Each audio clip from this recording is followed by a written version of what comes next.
شاہ صاحب قبلہ پوری دنیا آپ کے والد گرامی قبلہ پیر سید شبیر حسین شاہ صاحب رحمۃ اللہ علیہ کو سنتی تھی اور آج بھی سن رہی ہے، سوشل میڈیا کے ذریعے دیگر چینلز کے ذریعے سن رہی ہے، آپ کو بھی سنتے ہیں، آپ کے بھی لاکھوں کروڑوں فالوور ہیں، میں نے خود دیکھا الحمدللہ ماشاء اللہ. لیکن آپ کس شخصیت سے متاثر ہیں؟ میں اگر تو آپ کہیں کہ ریلیجس حوالے سے دیکھیں تو یقیناً میرے والد صاحب رحمۃ اللہ تعالیٰ علیہ بھی جب بھی پڑھتے تھے، جب بھی کہتے تھے، جب بھی بولتے تھے، وہ رسول کائنات صلی اللہ علیہ وآلہ وسلم کی شخصیت سے تھے. پھر اس کے بعد آپ کو اس آقا دو عالم صلی اللہ علیہ وسلم کی محبت میں جو بالکل خود رفتہ ہو کے محبت رسول صلی اللہ علیہ وسلم میں جو گم ہو کے کام کرتا تھا، وہ ان کا ذکر بڑی محبت سے کرتے، جیسے سیدنا صدیق اکبر رضی اللہ تعالیٰ عنہ. اور آپ کا تو ایک فکرہ جو آپ اکثر اپنی اسپیچز میں کہا کرتے تھے اور آپ کا مزار پہ بھی وہ لکھا گیا کہ فرماتے تھے میرا عقیدہ ابو بکر صدیق والا ہے جس کو رسول کائنات کو ماننے کے لیے کسی دلیل کی ضرورت نہیں ہے، ہم نبی دو عالم صلی اللہ علیہ وسلم بغیر دلیل کے مانتے ہیں.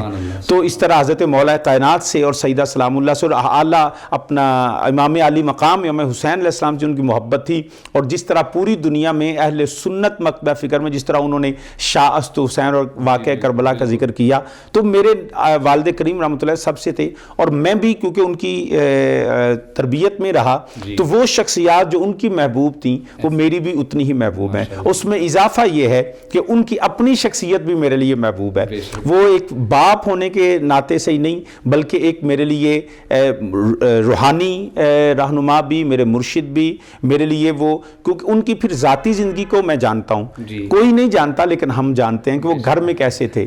تو ایک باپ کے لیے سب سے بڑی یہ بات ہوتی ہے کہ اس کے اولاد اس کو اس کے اپنے روحانی سربراہ کے طور پر بھی سمجھے. باپ تو ہیں ہی وہ. تو میرے والد صاحب رحمۃ اللہ علیہ اس حوالے سے ان سے اس لیے متاثر ہوں. میرے دادا جی رحمۃ اللہ علیہ بھی شخصیت، میرے والد صاحب بھی ان سے اس حوالے سے متاثر تھے. لوگوں کے ساتھ ملنا جلنا. میں آپ کو ایک والد صاحب ایک بڑی بات بتاؤں، لوگوں کو یہ نہیں پتا، وہ اکثر جب رات کو آتے تھے تو ان کی گاڑی میں گلا سڑا پھل ہوتا تھا بعض اوقات. تو ہم نے کہنا جی چنگے مرید نے جڑے یہ جب پھل دے چرتے ہیں. تو لیکن بعد میں پتہ چلا کہ جب آپ واپس آیا کرتے رات کو جلسے سے تو حافظ آباد میں یا کہیں کوئی ریڑی والے کھڑے ہوتے تھے پھل لے کے. تو والد صاحب ان سے سارے کا سارا پھل خرید لیا کرتے تھے. تو جب ہمیں پتہ چلا تو ہم نے عرض کیا جناب یہ معاملہ کہ آپ نے فرماتے تھے جو بڑے دکاندار ہوتے ہیں نا ان کو سنبھال بھی لیتے ہیں اپنی جگہ چیزوں کو اور ان کا بک بھی جاتا ہے. یہ جو رات کو اس وقت کھڑا ہے اس کا مطلب ہے کہ اس کو آج بچت نہیں ہوئی اور لیٹ نائٹ جو کھڑا ہوا ہے یہ غریب آدمی ہے. اگر یہ پیسہ اس کا اگر اس کے پاس اتنا ہوتا تو یہ کبھی رات کو بچوں سے دور نہ رہتا. تو اس وجہ سے اب یہ ان کی شخصیت کا پہلو لوگوں کے سامنے نہیں ہے. تو ہم نے خود دیکھا. ہمارا انٹرویو کرنے کا آپ کا مقصد بھی یہی ہے کہ مذہبی والے سے تو لوگ آپ سے سوالات کرتے رہتے ہیں لیکن پریکٹیکل لائف آپ کی کیسی چل رہی ہے؟ قبلہ شاہ صاحب کی ہم ڈاکومنٹری آپ کی دعاؤں سے شاہ صاحب قبلہ رحمۃ اللہ علیہ کے عرص مبارک پہ لا رہے ہیں ماشاءاللہ ماشاءاللہ ماشاءاللہ. ٹھیک ہے، تو یہی آپ سے ہمارا انٹرویو کرنے کا مقصد ہے. کچھ ایسی چیزیں ہیں پوشیدہ جو لوگوں کو نہیں پتہ ہوتی. ٹھیک ہے، تو ایسے انٹرویو ہم نے آپ کے لیے ایسا ہی ہے جو ان کی ذاتی زندگی بھی اتنی ہی خوبصورت تھی جتنی ان کی محافل کی زندگی خوبصورت تھی. ان کے جلوت و خلوت میں کوئی فرق نہیں تھا. وہ آپ ہی حافظ آباد میں رہے ہیں، ہم آج یہاں رہتے ہیں ہمارے پاس، ہم اسی محلے میں رہے ہیں، اسی شہر میں رہے ہیں، میں یہیں پلا بڑھا ہوں. ہم سر سے کیپ اتار کے پھریں لوگوں کو پتہ ہے یہ کون ہے. وہ ہماری ظاہری صورت کو نہیں الحمدللہ ہمارے کردار کو جانتے ہیں. والد صاحب رحمۃ اللہ علیہ جو تھے اگر وہ دھوتی باندھ کے سر سے ٹوپی اتار کے بازار میں گئے نا تو لوگوں کو پتہ ہے کہ یہ جو ہے ان کا کردار اندر باہر سے دونوں ایک ہیں. ہم نے کبھی لوگوں کو ریاکاری اور ایسے جعلی جبے اور جعلی تسبیحیں نہیں پکڑی ہیں. ہم جو الحمدللہ ہم ہیں وہ لوگوں کے سامنے ہیں. اچھے برے یہ فیصلہ عوام کرے گی. اچھا شاہ جی قبلہ ایک کویسچن بڑا امپورٹنٹ ہے، آپ کے نزدیک ایک عالم دین کا کیا میرٹ ہونا چاہیے؟ عالم دین کچھ دیکھیں نا، کچھ ہوتی ہیں چیزیں کہ علوم جو ہوتے ہیں کچھ فرض ہوتے ہیں، کچھ فرض کفایہ ہوتے ہیں.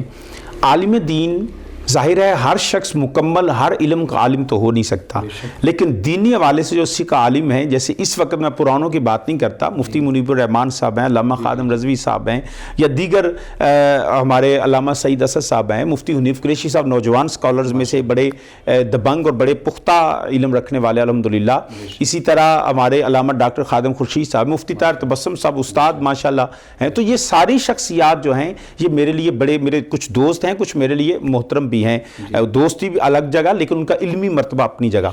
تو ان کو میں نے ذاتی طور پہ دیکھا ہوا ہے, ان میں سے بہت سو کو جو اس وقت ہیں, بہت سو کے نام تو نہیں لے سکا, لیکن بہرحال وہ قاضی احمد حسن صاحب بھی اس میں شامل ہیں.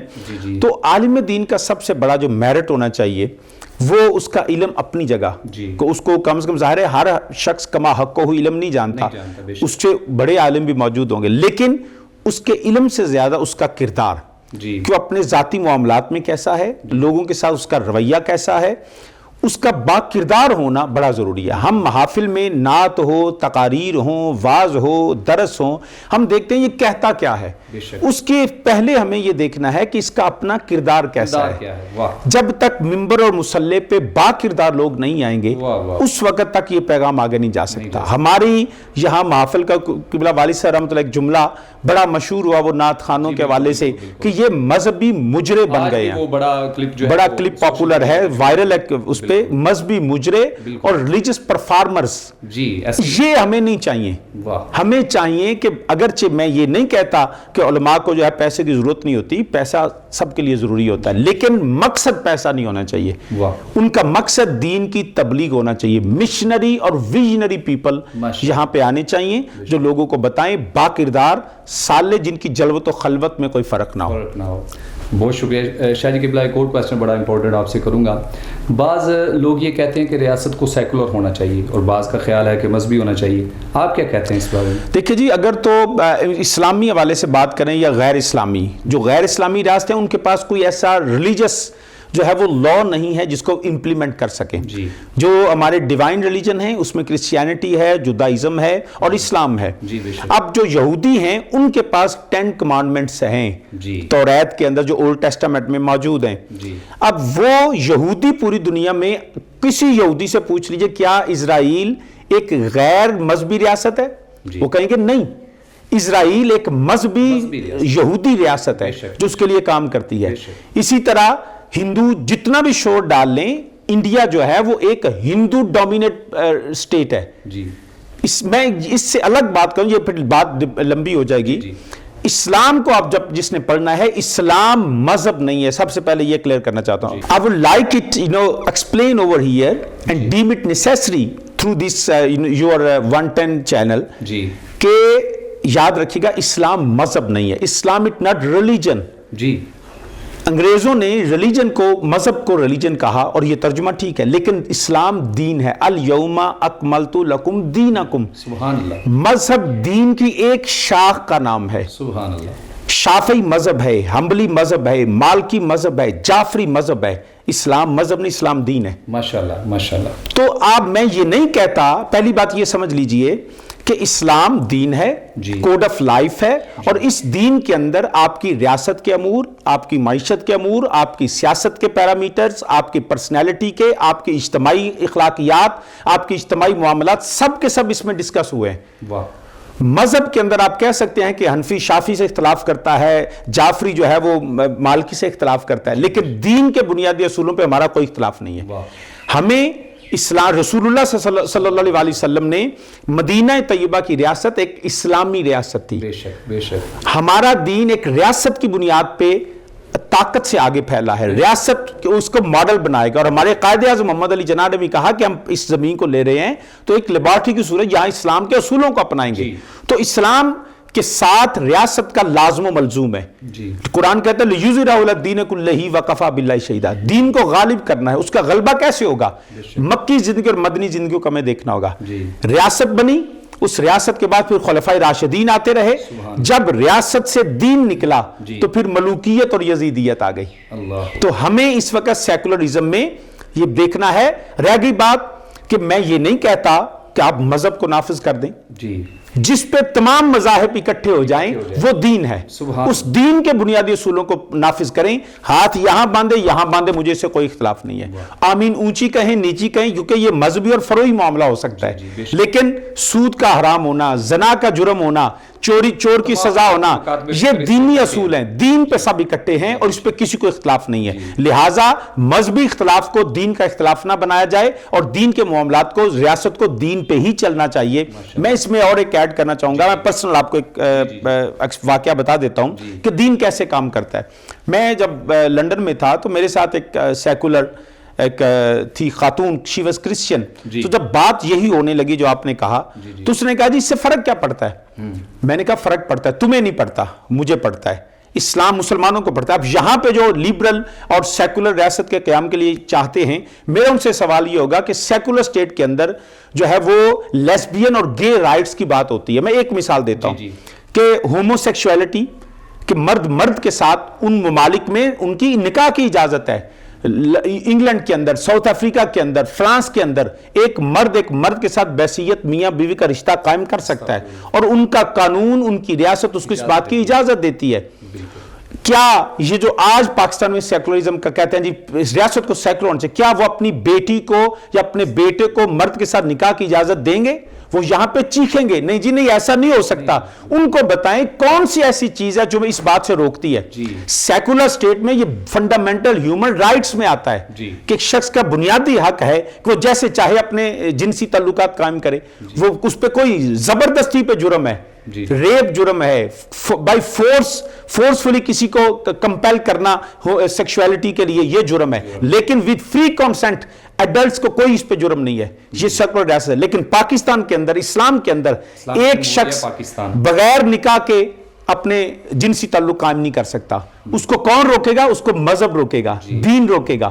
سیکولرزم میں اس کو روکنے کی اجازت نہیں ہے. سو لہذا جو سیکولر سٹیٹ چاہتے ہیں وہ پہلے یہ فیصلہ کر لیں اگر میرا بیٹا کسی دوسرے مرد کے ساتھ نکاح کرے اور بیسیت بیوی رہے, اگر وہ یہ برداشت کر سکتے ہیں تو ان کو مبارک ہو. کم از کم بیسیت مسلمان, مجھے تو ایسا سخت ناپسند ہے. بالکل ٹھیک. شاہ جی لا دینیت بڑھ رہی ہے اور لوگ دین سے دور ہوتے جا رہے ہیں. آپ اس بارے میں علماء کرام کا کیا کردار ہونا چاہیے, اس بارے میں ذرا بتائیں. سب سے پہلی بات یہ ہے کہ لوگ دین سے جتنا بھی دور ہو جائیں, یہ ان کی وہ زندگی ہے جو ان کی بلوغت کے بعد ہوتی ہے. اپنے آپ کو پڑھنے لکھنے پر کہا جی اسی مولوی تو نہیں دور رہنا جی, سانو دین دی لوڑ نہیں, اسی بالکل ٹھیک ہے. لیکن ان کا پیدا ہونا اور ان کا مرنا, کان میں اذان ہونا اور جنازہ ہونا, اگر وہ دین سے دور ہونا چاہتے ہیں تو پھر یہ وصیت کر کے جائیں کہ مجھے دفن نہ کیا جائے, میرا جنازہ نہ پڑھا جائے, تاکہ ان کو پتہ چلے کہ دین سے دوری کیا ہوتی ہے. تو یہ کیسا مطلب لوگوں کے ساتھ تماشا ہے کہ مرنا اور جینا, نکاح دین کے مطابق, لیکن باقی ساری دین کو دین سے نکال دیں. تو یہ میں سمجھتا ہوں ان کی بے وقوفی اور ہپوکریسی ہے, ان کی ڈوئل جو ہے نا وہ فیسز ہیں, منافقت ہے. وہ دین کو نہیں چھوڑ سکتے. ہاں یہ کیسے دین پہ عمل نہیں ہو رہا, اس میں مجھے اعتراف ہے کہ میں علماء کی بات نہیں کرتا. جو علماء کی صورت میں جو پرفارمرز ہیں, ریلیجس پرفارمرز, ان کی وجہ سے یقیناً ایسا ہے کہ لوگ سمجھتے ہیں کہ یار یہ لوگ اگر ہم ان کو فالو کریں گے تو پھر تو ہمارا اللہ یافذ ہے. وہ کہتے ہیں ہم اس سے بہتر ہیں. جو سکھا عالم دین ہیں, جو پراپر عالم بعمل ہیں, ان کی وجہ سے دین پھیل رہا ہے.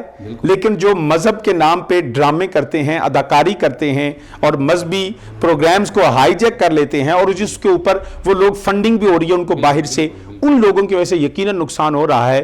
میں یہ سمجھتا ہوں کہ گورنمنٹ کو بھی اور علماء کو بھی اور عوام کو بھی, جو دینی طبقات ہیں عوام کو بھی, ان کو چاہیے کہ ان لوگوں کو کنڈیم کریں, ان کی حوصلہ شکنی کریں, اور جو صحیح عالم دین ان کے علاقوں میں ہیں ان کی اپریسیشن کرنی چاہیے. ایک اور سوال اسی کے ضمن میں ایڈ کروں گا, اس ساری صورتحال پر آپ کیا عملی کردار ادا کر رہے ہیں؟ الحمدللہ رب العالمین, میں ذاتی طور پہ یہی کر سکتا ہوں جو کر رہا ہوں, اور مزید اس کے لیے اللہ کی بارگاہ میں دعا بھی ہے اور میری اپنے عوام سے التماس بھی ہے کہ ہم کوشش کرتے ہیں کہ ہمارے مدرسے کے اندر صرف دینی تعلیم نہیں, دنیاوی تعلیم بھی ہو, تاکہ دنیاوی تعلیم بھی ضروری ہے لیکن بنیاد دینی تعلیم ہونی چاہیے. اور وہ دینی تعلیم کسی کو نفرت کی بنیاد پہ نہ ہو بلکہ محبت اور سمجھ کی بنیاد پہ ہو. ایک تو یہ بات ہے. دوسرا, دنیاوی تعلیم کے ساتھ ہم کوشش کرتے ہیں ہمارے جو مدرسے یا جامعہ سے یا مرکز سے ہمارا جو پیغام جاتا ہے اس کے اندر کوئی ایسی جھول نہ ہو, کوئی ایسے جو ہے نا وہ لوپس نہ ہو کہ جن کی وجہ سے لوگ ہمارے بارے میں, اور ہمارے بارے میں نہیں دین کے بارے میں, غلط تاثر قائم کریں. اس حوالے سے ہم اپنے بچوں کے کردار کے حوالے سے بات کرتے ہیں, اپنے مرکز کی کلینلینس کے حوالے حوالے سے, وہاں پہ سافٹ امیج کے حوالے سے, اور اسلام کے ان اصولوں کے مطابق جو ہم کوشش کر رہے ہیں. مزید الحمدللہ ہم نے ایک جگہ خریدی ہے, وہاں پہ انشاءاللہ ایک بڑی یونیورسٹی ہم قائم کریں گے اللہ کے فضل و کرم سے. یہ میرا اور میرے والد کریم کا خواب ہے. میرے بھائی بھی اس بارے میں, اور ہمارے جو مریدین محبت کرنے والے اس بات پہ خوش ہیں. میری مسجد کی انتظامیہ بھی انشاءاللہ اللہ کے فضل و کرم سے ہم اس پہ اپنا خرچ کریں گے, جہاں پہ اگر گریجویشن بھی ہوگی ساتھ اس کے دینی عالم بھی ہوگا. انشاءاللہ دونوں کو مل کے ہم انشاءاللہ چلائیں گے. بہت شکریہ. آخری سوال آپ سے کروں گا کہ آپ کے چاہنے والے قبلہ آپ کے والد گرامی کے بھی اور آپ کے بھی چاہنے والے پوری دنیا میں کروڑوں کی تعداد میں الحمدللہ, تو آپ ان کو کیا میسج دیں گے؟ میسج رسول اللہ صلی اللہ علیہ وسلم نے فرمایا, برباد ہو گیا وہ شخص جس کا آج اس کے گزرے ہوئے کل سے بہتر نہیں ہے. کچھ نہ کچھ ایسا ضرور کریں اپنے علم کے حوالے سے, تقوی اور نیکی کے حوالے سے, کہ آپ کا آج جو ہے وہ آپ کا کل جو ہے وہ آج سے کچھ بہتر ہو. تو میں یہ سمجھتا ہوں ہر شخص کو یہ کرنا چاہیے. اللہ پاک مجھے بھی اور میرے سننے والوں کو بھی اس چینل کے ذریعے سے کہ اللہ ہم سب کو بہتری کی طرف توفیق عطا فرمائے, اپنی بندگی رسول کائنات کی اتباع اور حصول علم اور اس پہ عمل کی توفیق عطا فرمائے. شاہ صاحب بہت بہت شکریہ, آپ نے 110 نیوز کو. Thank you very much. آپ صاحب آپ کا بھی شکریہ, آپ نے آئے. Thank you very much. Thank you, جزاک اللہ. ناظرین, یہ تھے بیرسٹر پیر سید وسیم الحسن شاہ صاحب نقوی. اپنی قیمتی رائے سے ہمیں ضرور نوازیے گا, اور اس کے ساتھ ہی ہمارے پروگرام کا بھی اختتام ہوا چاہتا ہے. جی ناظرین, آپ سے انشاءاللہ ملاقات ہوگی نیکسٹ پروگرام میں. دیکھتے رہیے 110 نیوز.